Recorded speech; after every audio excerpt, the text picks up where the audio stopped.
مرحبا يا متابعيني، شلونكم؟ شخباركم؟ إن شاء الله الكل بخير. صباح الخير إذا تشاهدوني في الصباح، ومساء الخير إذا تشاهدوني في المساء.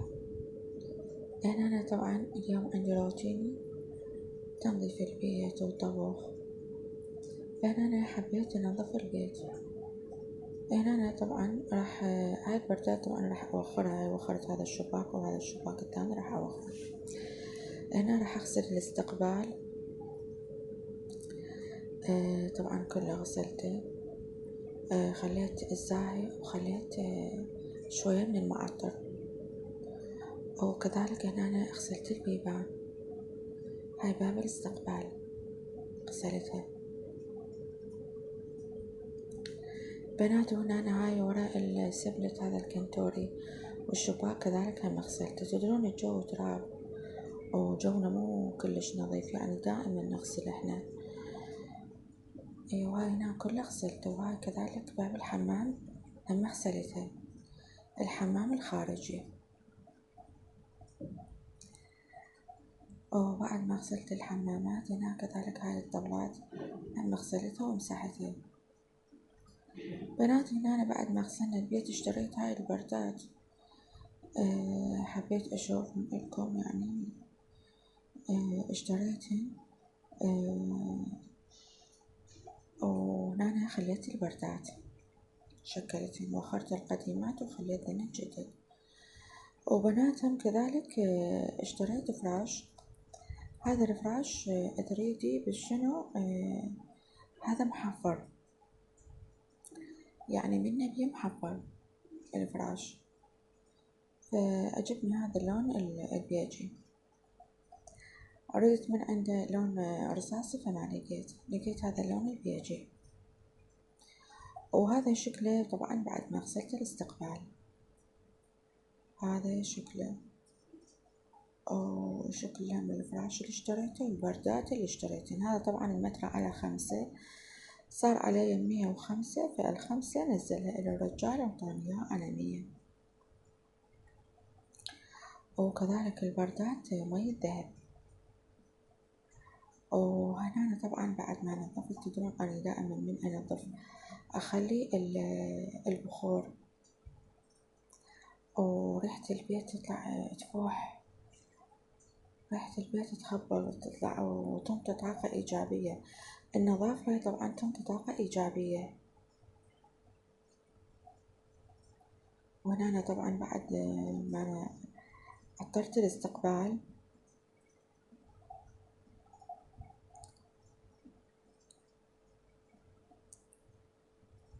ماكو أحلى من النظافة طبعا.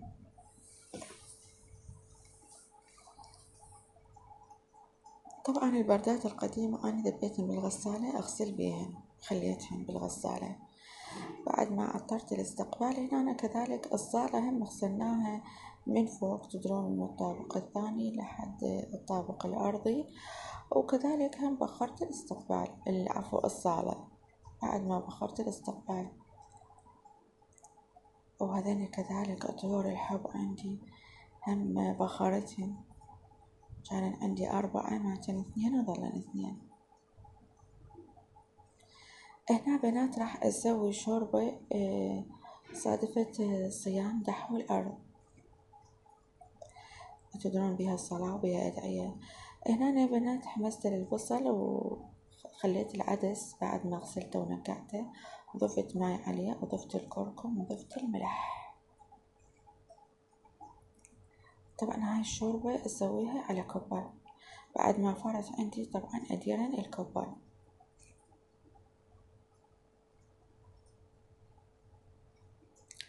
طبعا هاي كلش طيبة.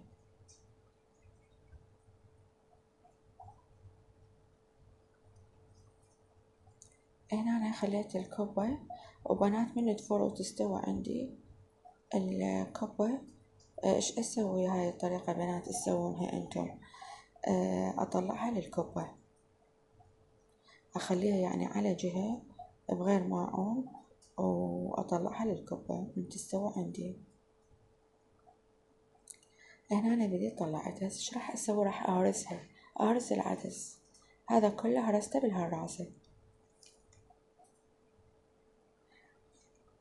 وهنا أنا بنات عندي هذا الأندومي، هاي أندومي أبو جنة، ضفته عليه. وكذلك رجعت الكبة اللي استوت، طلعتها أنا ضفتها على العدس، يعني الكبة كلش طيبة ويا الشوربة.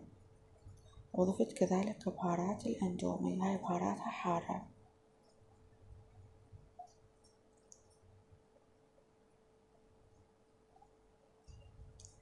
هنا أنا بنات صبيته للفطور تمن أو سبزي، وكذلك السلطة سويته والكبة، وألف عافية.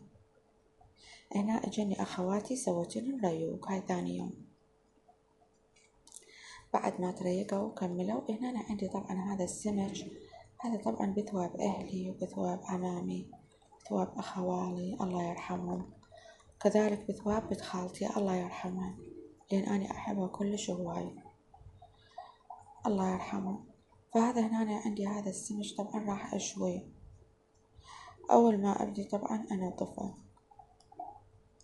أنظف هذا داخل السمك، هذا كله أنظفه. وأوخر كذلك الخياشم بنات، دائما الخياشم أوخرها من السمك. وهنا أنا أبدي أغسل السمك. أنا الخواتي كل ما يجن يعني أسوي لهن بثواب أهلي. وهنا هذا السمك بعد ما غسلته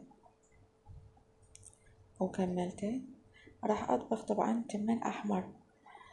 هنا أنا حمست الشعرية، احنا دائما ويا السمك نسوي تمن أحمر، حمست الشعرية. وكذلك بعد ما حمسته ضفت المعجون وهم أحمسه ويا الشعرية، هذا كلش طيب طبعا أنا دائما أسوي. بعد ما حمسته طبعا راح أضيفن الماي وأضيف الملح.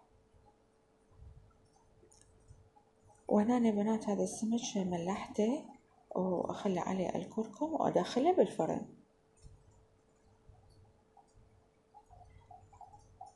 هنا بنات بعد ما يفور عندي هذا القدر أو التمن أضيف التمن، طبعا أنا التمن نقعته وصفيته وضفته عليه، أخليه يفور على راحته وبعدين أهدره من ينشف يعني.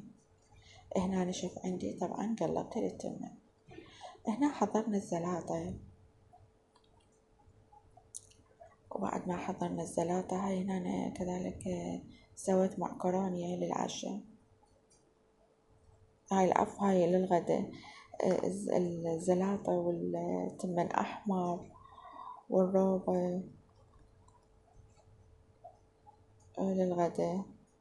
وهاي كذلك السمك بعد ما طلعته من الفرن، هذا شكل السمك. وهذا قلت لكم توابل أهلي وعمامي كلهم يعني خليت أسمائهم، أخوالي بنت خالتي الله يرحمها. وهاي هنا الروبة، هذا الغدا. هاي هنا بنات عصرونية يعني أنا وأخواتي، حبيت أسوي الكرزات وسويت الشاي وسويت هذا البسكت كذلك وياه وفاكهة. هاي العصرونية. هنا العشاء طبعا سويت الكبة نفس الطريقة سويتها قبل شوي للعشاء، قلت لكم كلش طيبة. بعد ما فارت عندي واستوت حبيت أصبها هنا. بعد ما استوت هنا شكل العشاء طبعا سويتها للبنات، المعكرونية والخيار، وألف عافية.